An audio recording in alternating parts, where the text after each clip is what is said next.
Hey everybody, Backpack Hack here coming at you with another trail tip. And this video is for those of you who are either considering or have purchased a rooftop tent. There's a few things that you need to know. Now I know Madison Avenue likes to give you all the rainbows and unicorns about rooftop tents. Yeah, they're great in some cases. You're elevated up out of the ground, you don't have to worry about critters, you can catch a nice breeze on a hot evening, and they're a great option. However, there are some downsides. Now, this isn't intended to dissuade anybody from purchasing one of these. However, there are some things you need to know to make a good decision about whether a rooftop tent is good for you. So let's go over some of the things. And let's start with this, right here, the mattress. Most rooftop tents have a memory foam mattress. And I'll be the first to admit, it's great to wheel over to a boondock site, open this thing up, toss in a sleeping bag and a pillow, and I'm set for the night, because this foam mattress gives me a great night's sleep until the temperature starts to drop. The colder it gets, the harder this memory foam is going to be. And when it gets so cold, it starts to get uncomfortable. Now, some of you are probably thinking, well, my body heat will heat that up and keep it soft, right? Well, if you're surrendering body heat to keep your foundation pliable, your sleep system is failing you. It should keep you warm and not the other way around. So to counter that, if you're going to be using a rooftop tent in cold weather, don't rely on that foam mattress for comfort. Get something else as part of your sleep system, like an insulated air mattress, to keep you nice and comfortable.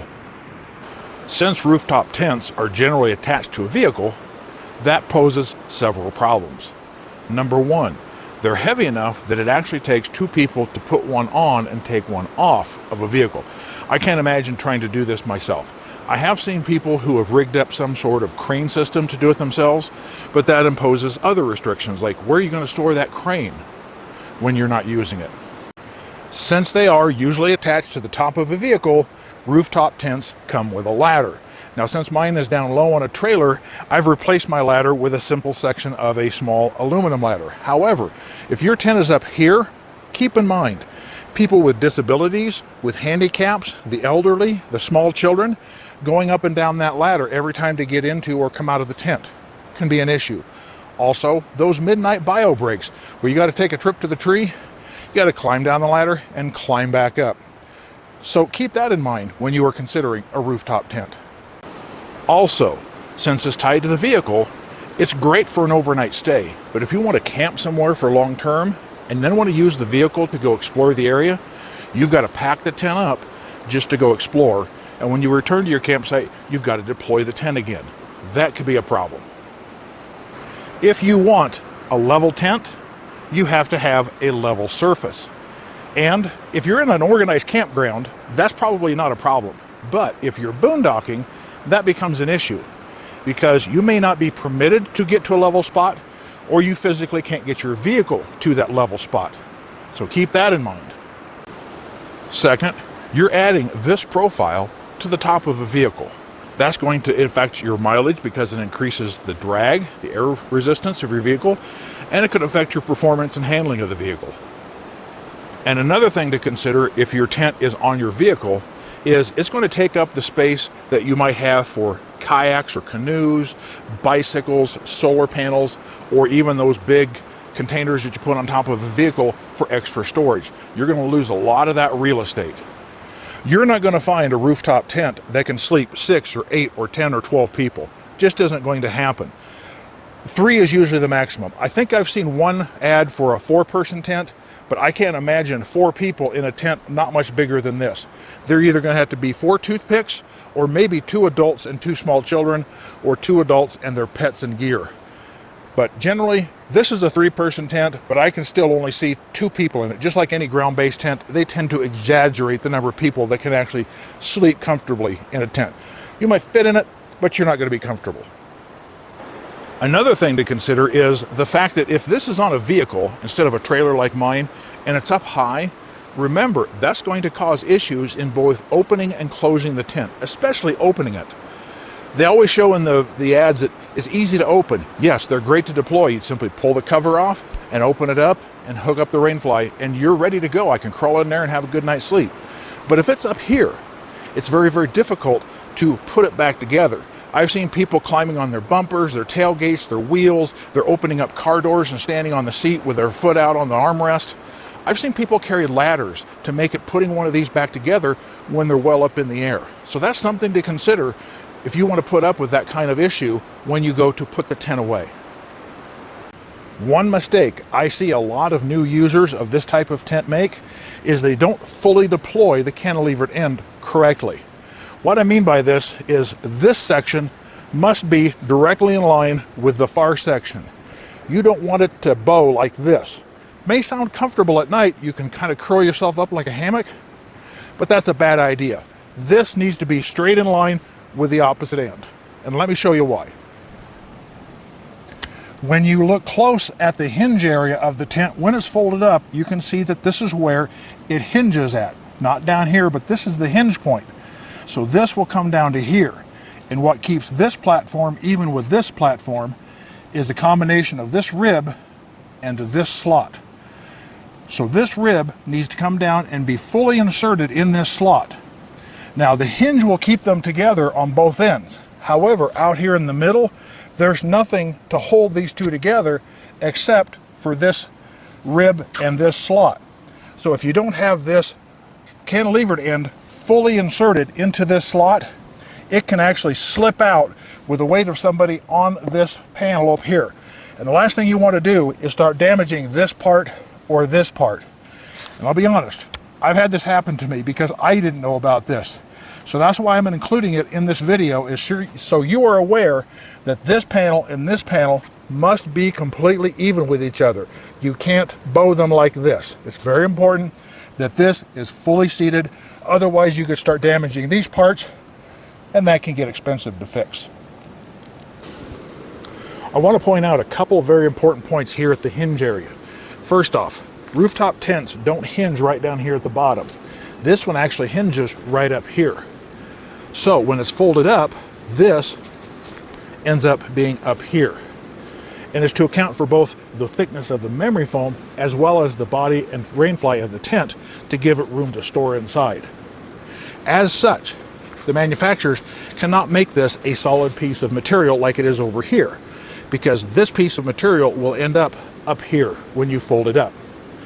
To cover this up, manufacturers put this small flap here, which is fine for rain.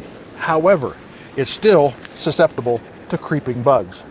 So that is something you'll need to be mindful of when setting up a tent. Another thing that you need to be aware of is to make sure that your cover is not pinching in this area. Make sure that it's clear out of this area before you unfold the tent, because there's a lot of weight out here that is multiplied back here and can easily puncture or rip your cover, and now you got to get a new cover or try to repair it. On the plus side, because this is open, it makes it very handy to run cords in and out of the tent for solar or electricity. If you're an advocate of stealth camping and trying to do things like park on a city street and spend the night, or in a rest stop or parking lot, you're not going to do it with this. You're going to stand out like a sore thumb. So stealth camping is pretty much an impossibility for an urban environment. If you think about the geometry of how these work when they fold up and deploy, you have to remember that the total height can't be more than half the length, because when you fold this up, the top of the tent has to fit within the far end of opposite the hinge side. Otherwise it's going to stick out and you're never going to get a cover on it. So whatever half the total length is, that's going to be the maximum height the tent can be overall. Not inside, but overall. So you're not going to get a tent that you can stand up in. So keep that in mind when you're thinking about changing clothes or being comfortable in a tent. You're basically going to be laying down in this tent. Another issue some of you might have is if you decide to take the tent off of your vehicle when you're not using it, is storage. These are not small tents.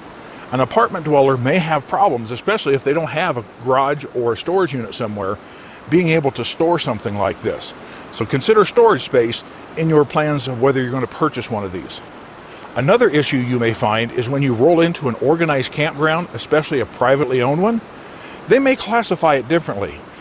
Even if it's a tent, because it's on a vehicle, the manager or the host may say you have to park in an RV site. So that means you have to pay for utilities you may not want. Electric and water, for instance. You want a boondock, but you have to pay for that because they say you're an RV, you have to park in an RV pad.